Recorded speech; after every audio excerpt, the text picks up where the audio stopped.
Você tem a sua Bíblia aí, e a primeira coisa que nós vamos ver são esses dois textos que estão aí na sua tela.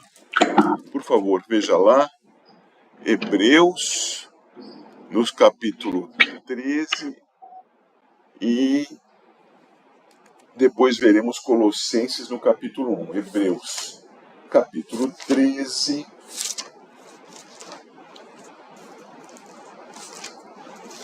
Esse finalzinho da carta aos Hebreus, carta geral aos Hebreus, que muitos, como eu, entendem que seja uma epístola de Paulo, mas há outros candidatos para a autoria aí. Na verdade, só o Senhor e o autor da carta sabem quem escreveu, mas ninguém. Diz aqui Hebreus 13, verso 8. Jesus Cristo, ontem e hoje, é o mesmo e o será para sempre. Já eu lerei Colossenses 1, irmãos. Fiquemos um pouquinho aqui. Jesus Cristo ontem e hoje é o mesmo e o será para sempre. Quando nós pensamos em Jesus Cristo, nós pensamos em Deus, o Filho, na sua natureza humana. E, como eu digo muitas vezes, repito aqui uma vez mais, o Deus eterno é um ser tripessoal. E a pessoa do Filho é una, é uma pessoa só do Filho. Deus é o Pai, Deus é o Filho, Deus é o Espírito Santo, a Trindade é as três pessoas, cada pessoa é totalmente Deus, e a pessoa do Filho é, portanto, totalmente Deus.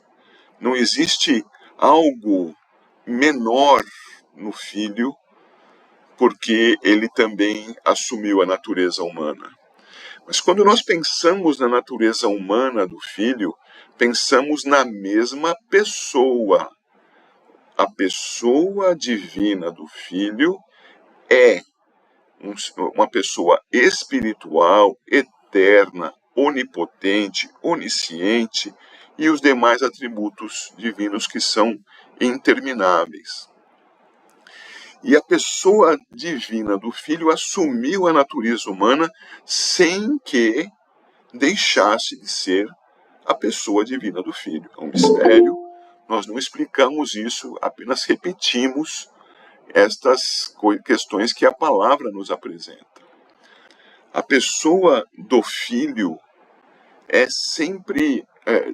deve vir sempre à nossa mente, seja qual for a sua natureza mencionada. Quando aqui se diz Jesus Cristo ontem e hoje é o mesmo e o será para sempre, nós não podemos dividir a natureza humana da natureza divina, é uma pessoa só. Então nós devemos entender a partir desse verso, inicialmente, que o Deus eterno na pessoa do Filho é eternamente o mesmo. E aqui nas expressões comuns, ontem, hoje e para sempre, é a ideia de que ele era, é e há de vir. A ideia do Deus eterno. Então o Filho é eterno. Primeira coisa que a gente tem que pensar nesse verso. Entretanto, o nome usado aqui para a pessoa do Filho é segundo a sua encarnação. Logo, quando nós vemos aqui Jesus Cristo ontem e hoje é o mesmo, será para sempre, também devemos pensar quanto à manifestação do Filho eterno no tempo. E ao pensarmos na manifestação do Filho eterno no tempo, pensamos na sua encarnação. E a encarnação do Filho deve trazer à nossa mente a ideia de que sempre na sua encarnação é a mesma pessoa. Então, abrindo as nossas Bíblias em Colossenses, no capítulo 1, nós vamos ver aquele trecho lindíssimo, cheio de doutrina, em que pode-se ler. Eu vou ler desde o verso 13 do capítulo 1. Ele nos libertou do império das trevas e nos transportou para o reino do Filho do seu amor, no qual, isto é, no Filho do seu amor, Jesus Cristo, não é? No qual temos a redenção, a remissão dos pecados. Já já eu vou ler os versos 15 e 16. Ora, nós temos a redenção, a remissão dos pecados, por meio do Filho, quanto à sua natureza encarnada. Certo? Porque Deus não morre. O ser eterno é a própria vida. Ele é vida. Então ele assume a natureza humana na pessoa do Filho, a fim de nos substituir na cruz. Quando no verso 14 diz que nós temos a redenção, a remissão de pecados, faz referência então ao Filho de Deus na sua natureza humana, encarnado. Fazendo essa referência à natureza humana do Filho, vamos ao verso 15. Este é a imagem do Deus invisível, o primogênito de toda a criação, pois nele foram criadas todas as coisas, nos céus e sobre a terra, as visíveis e as invisíveis, sejam tronos, sejam soberanias, quer principados, quer potestades. Tudo foi criado por meio dele e para ele. Ele é antes de todas as coisas. Nele tudo subsiste. Ele é a cabeça do corpo da igreja. Ele é o princípio, o primogênito de entre os mortos, para em todas as coisas ter a primazia, porque aprouve a Deus que nele residisse toda a plenitude, e que, havendo feito a paz pelo sangue da sua cruz, por meio dele, reconciliasse consigo mesmo todas as coisas, quer sobre a terra, quer nos céus. Onde está a minha ênfase, uma vez que eu disse que leria só os versos 15 e 16? É que tudo aqui faz referência à pessoa do Filho quanto à sua natureza humana. Porque o Filho, na sua natureza divina, não é primogênito entre os mortos, verso 18, porque nunca morreu. Mas a natureza humana passou pela morte. Então, quando a gente olha para esse texto e vê que isso se refere à natureza humana do Filho, que é uma pessoa só com duas naturezas, no verso 15, nós temos que fazer alguns destaques. O primeiro destaque é que ele é a imagem do Deus invisível. Isto é, ele é a expressão da divindade. Como diz o autor aos Hebreus, no capítulo 1, verso 3. Nele está toda a expressão da divindade. Então ele não é apenas a natureza humana, não é apenas um homem. Ele é o próprio Deus que assumiu a natureza humana. A imagem do Deus invisível nos remete, então, a essa condição que tanto é eterna quanto é perfeita na humanidade do Filho. Agora, o próximo passo no verso 15. O primogênito de toda a criação. O primeiro sentido que nos vir à mente no primogênito de toda a criação é que ele está acima de toda a criação. Ele governa sobre toda a criação. Ele é o rei de toda a criação. Ele é o primeiro. Não há outro que com ele compita. Então ele é a majestade de toda a criação. Essa é a primeira coisa que tem que nos vir à mente. Mas não apenas esta.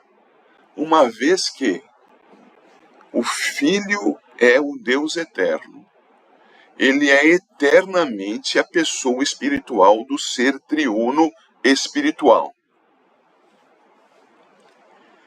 que assumiu para si uma função mediadora para todas as etapas do chamado cordão de ouro da criação. A criação, o juízo primeiro quanto ao pecado, a redenção, o último juízo e consumação. Tudo tem no Filho o mediador. Porém, no Filho encarnado.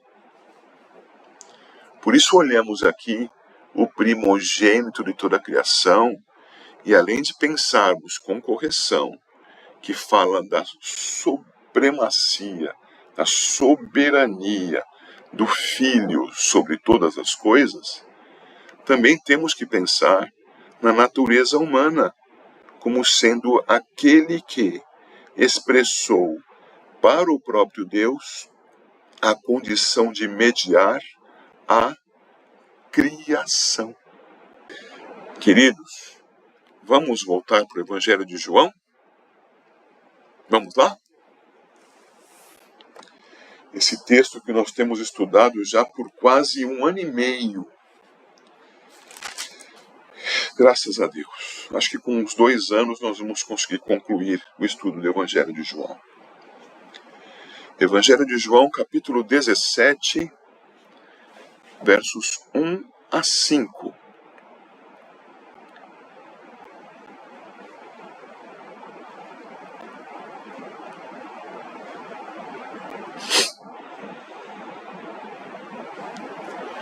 João 17, de 1 a 5, eu passo a ler, irmãos. Tendo Jesus falado estas coisas, levantou os olhos ao céu e disse: Pai, é chegada a hora. Glorifica teu Filho, para que o Filho te glorifique a ti. Assim como lhe conferiste autoridade sobre toda a carne, a fim de que ele conceda a vida eterna a todos os que lhe deste. E a vida eterna é esta: que te conheçam a ti, o único Deus verdadeiro, e a Jesus Cristo, a quem enviaste. Eu te glorifiquei na terra, consumando a obra que me confiaste, para fazer. E agora, glorifica-me, ó Pai, contigo mesmo, com a glória que eu tive junto de ti, antes que houvesse mundo.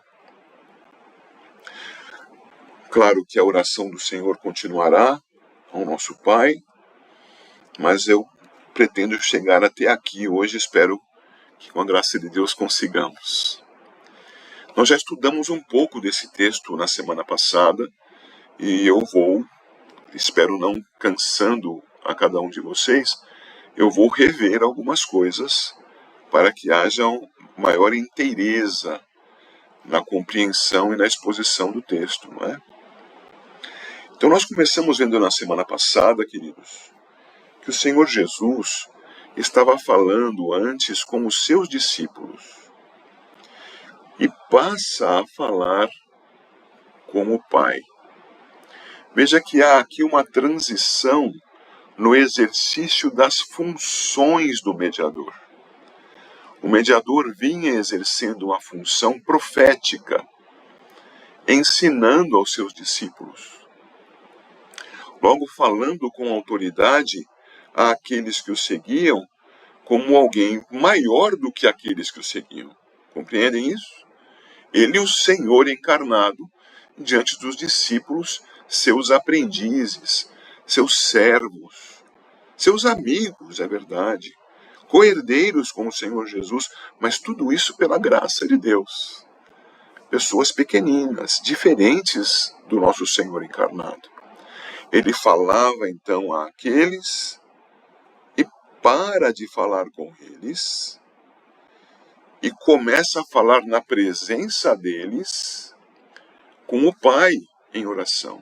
Então muda da função profética para a função sacerdotal. Passa a falar com o Pai em favor dos seus discípulos. E quando ele faz isso, meus irmãos, ele nos dá algumas noções importantes que nós precisamos frisar aqui. Nós aprendemos com a oração dominical, na verdade em Mateus 6, a partir do versículo 5, o texto que precede a oração dominical, que quando você quiser orar, vá ao teu quarto e ora em secreto, e o teu Pai que te ouve em secreto te recompensará. Lembram disso?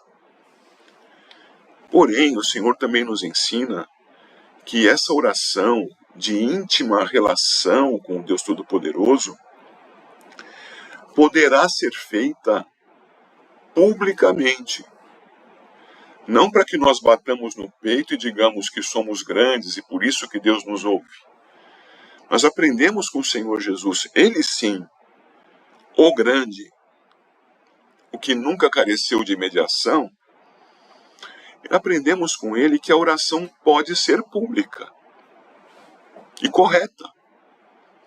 Logo o Senhor Jesus está diante dos discípulos, levanta os olhos aos céus, mesmo estando dentro do cenáculo, quer dizer, muda aquele a quem fala, para de falar ao redor, passa a falar a si, acima, e fala. Olha, o texto diz, levantou os olhos ao céu e disse. Logo os discípulos ouviram a oração de Jesus. Nós então aprendemos que nós podemos orar também em voz alta com nossos irmãos, não é? Claro, oração como a de Cristo, oração conforme as Escrituras, não é um mero desabafo, né? Falar com Deus segundo as regras que Ele nos colocou, não é? Então, a gente olhando para a tela, a gente vê algumas coisas quanto a isso, olha lá. Uma profunda transição, desde a intimidade fraterna, Jesus falando com seus discípulos, falando como seu Senhor, o seu Mestre, como ele diz lá no capítulo 13 de João, vocês me chamam de Senhor e Mestre e fazem bem porque eu o sou. Mas ele tendo falado dessas coisas com os seus discípulos, consolando-os, instruindo-os, agora ele se volta ao Pai, e vamos para a letra B maiúscula da sua tela, e passa então a falar com uma nova condição, agora é uma solenidade. E todos aqui devem se lembrar que a oração dominical começa com um gesto solene, uma frase solene, não é?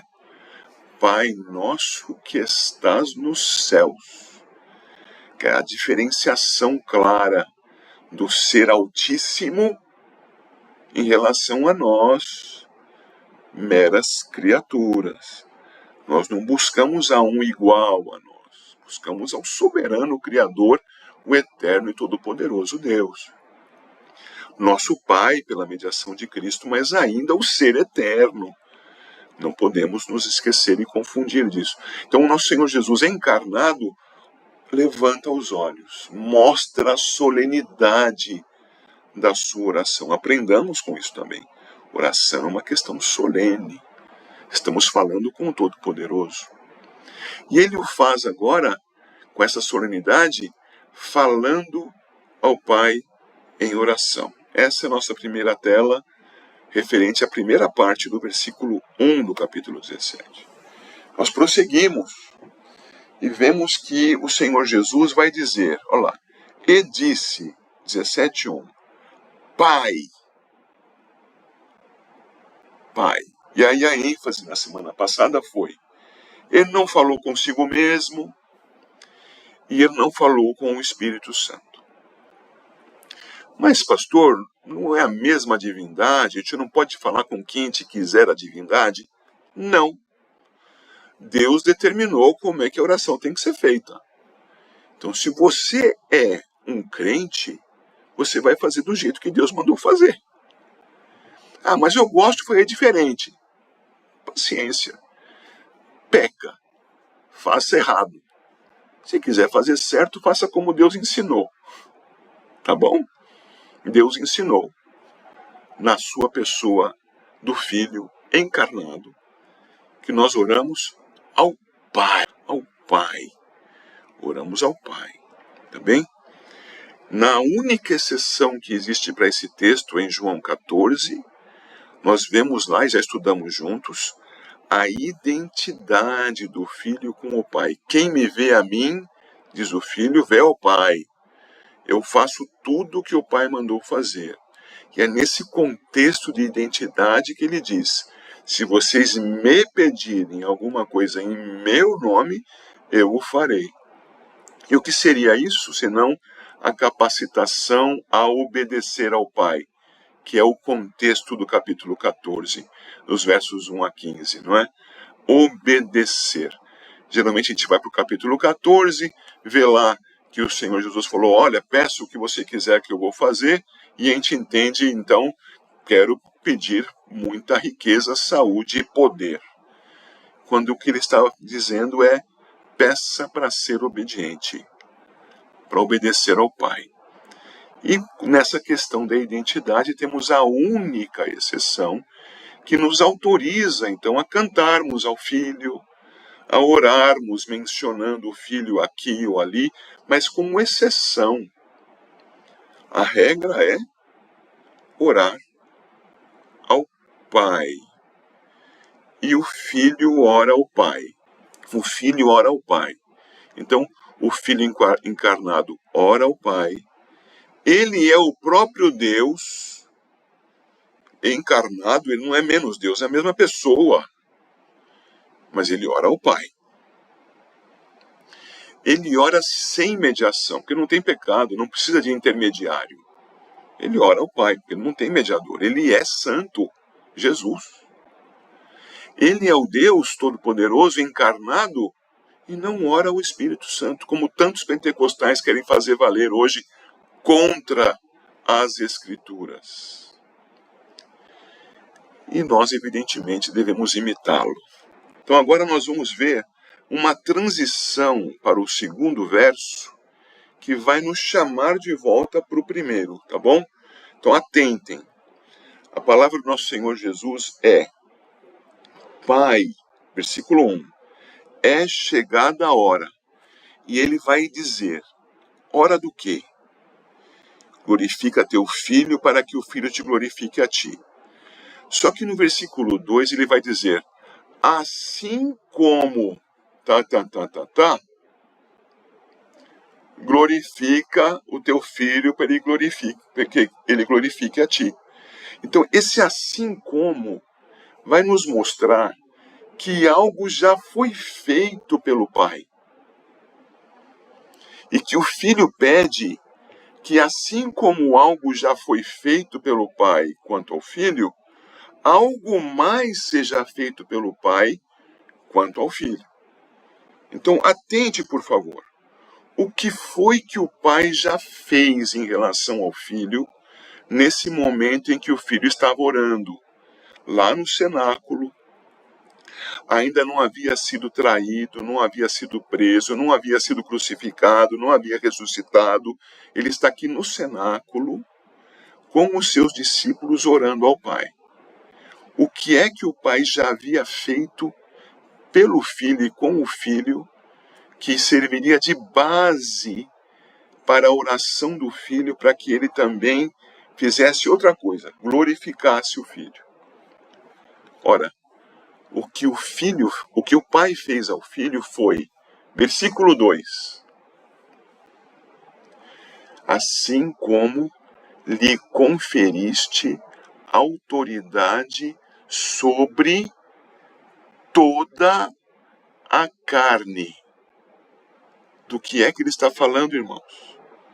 Está falando que o Filho, Jesus Cristo encarnado, na sua humilhação, lembra lá, por favor, de Filipenses capítulo 2, a partir do versículo, acho que 5, que ele, sendo Deus, não julgou impróprio ser Deus, mas assumiu a humanidade e como homem se humilhou.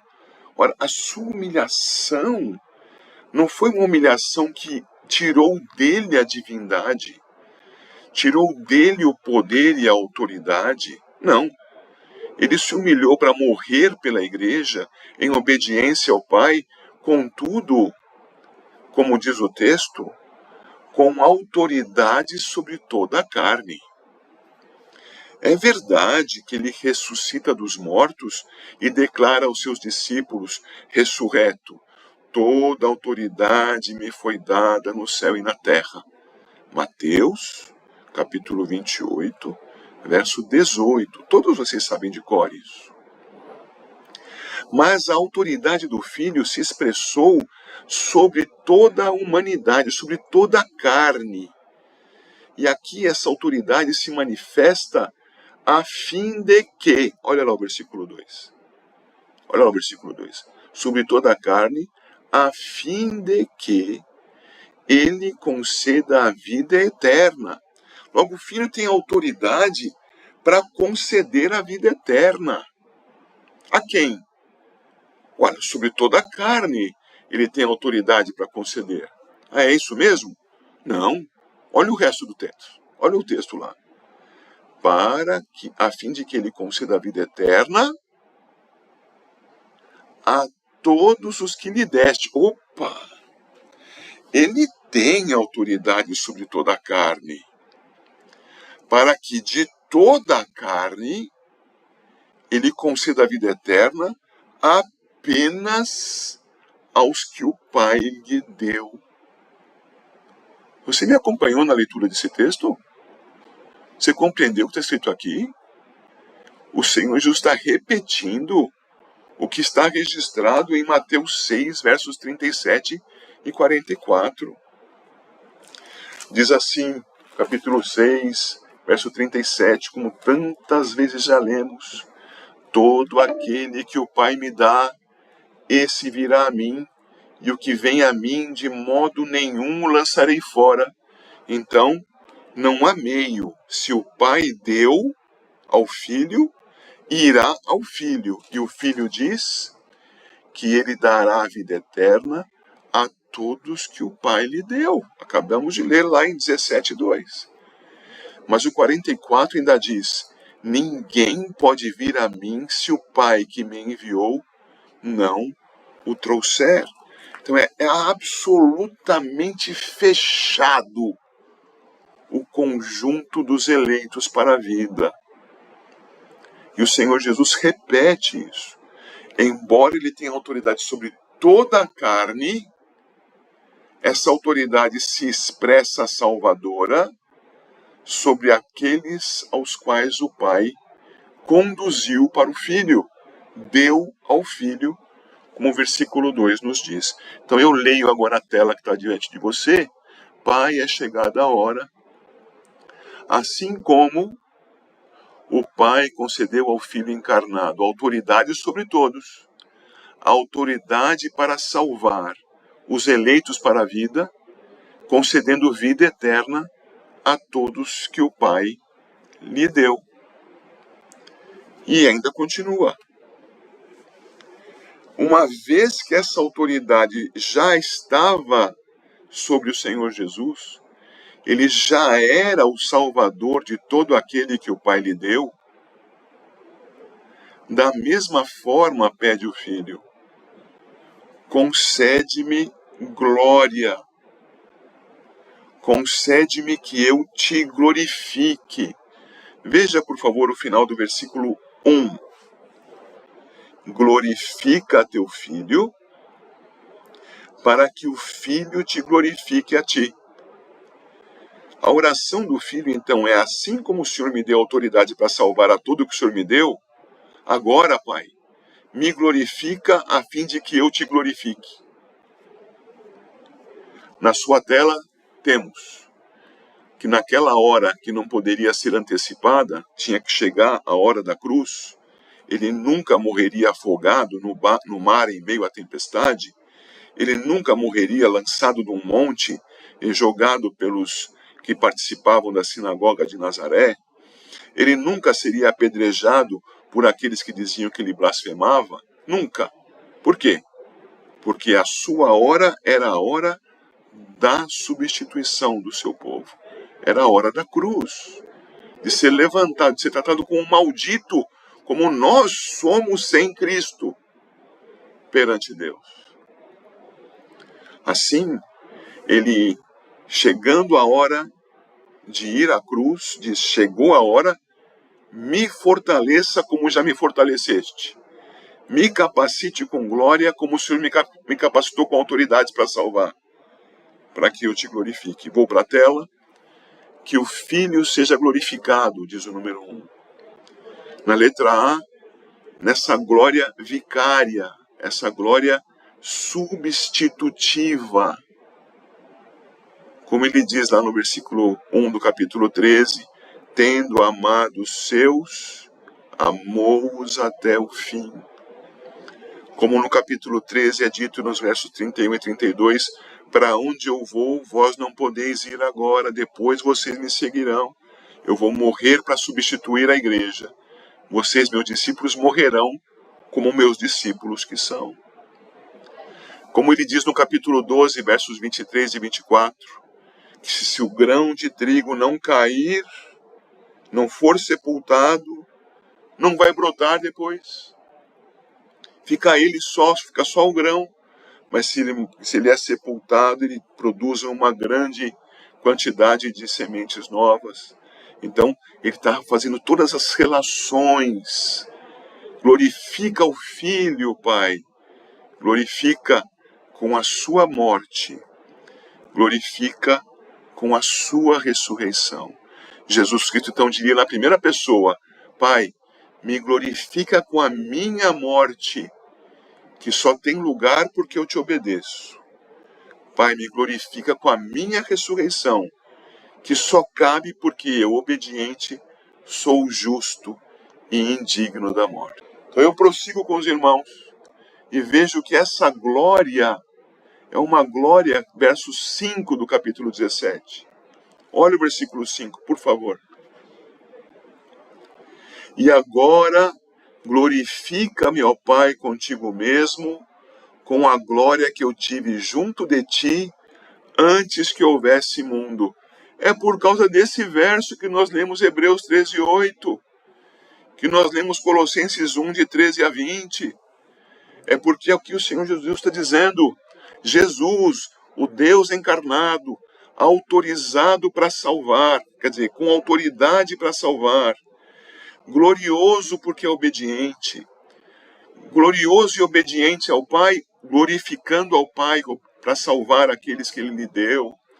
Nessa condição, o Filho encarnado é que Ele diz: glorifica-me, ó Pai, contigo mesmo, com a glória que eu tive junto de ti, antes que houvesse mundo. É evidente aos meus olhos, espero que seja aos seus, que ele se refere à sua natureza encarnada. Glorioso, o primogênito de toda a criação, por meio de quem tudo foi criado, o mesmo ontem, hoje e para sempre. Por quê?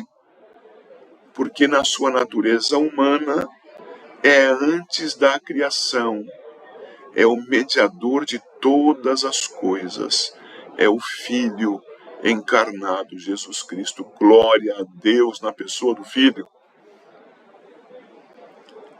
É com base nisto que o Senhor Jesus pede que ele seja instrumento da glorificação do Pai. Logo ele, glorioso ao lado do Pai, anterior à criação, está aí na tela, quer agora, como diz o número 2 para a gente, ser instrumento da glorificação do Pai.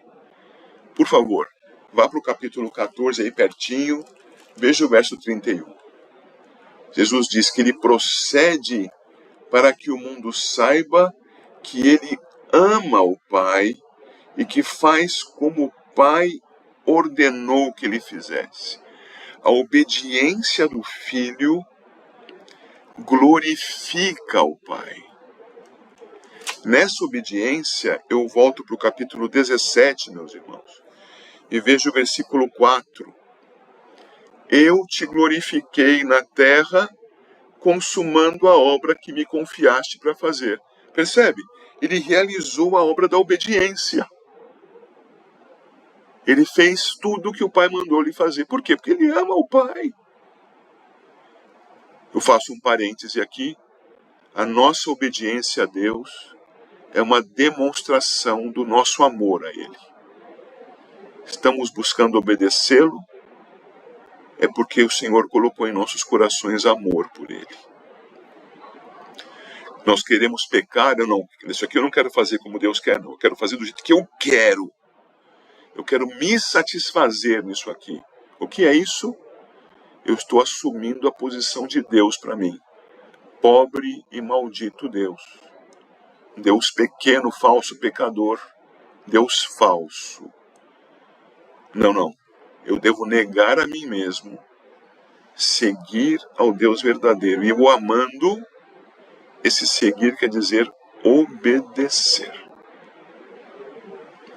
Lembrando sempre de 1 João 4,19.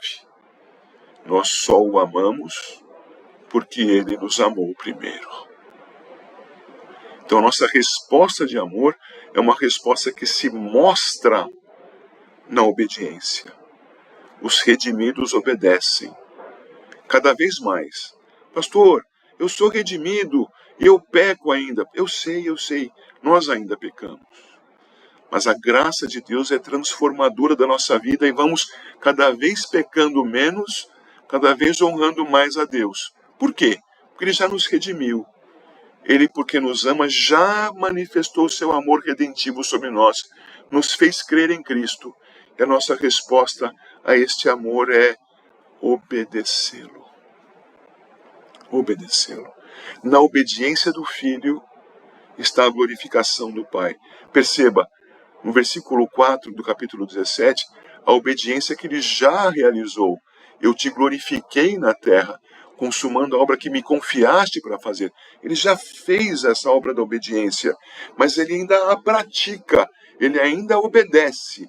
Então vá comigo rapidamente para 12:28 de João, e veja aquele verso que já lemos várias vezes também, quando o Senhor Jesus diz, puxa, estou angustiado, mas eu vim para essa hora.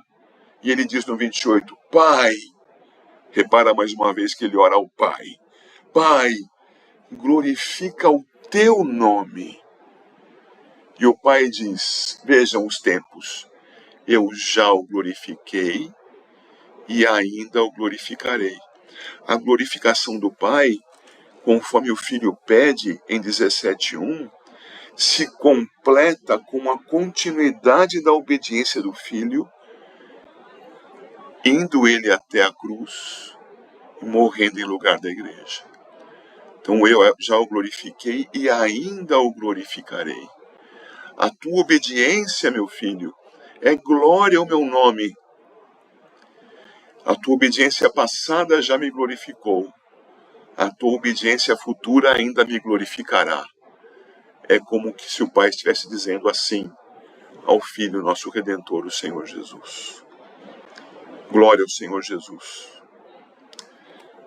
É assim, então, queridos, que nós vamos, deixa eu ver se nós vamos mesmo, que nós iríamos para a última tela de hoje, que vai trazer o verso 3, explicando a vida eterna que o Senhor Jesus mencionou, que Ele dá a todos que o Pai lhe concedeu.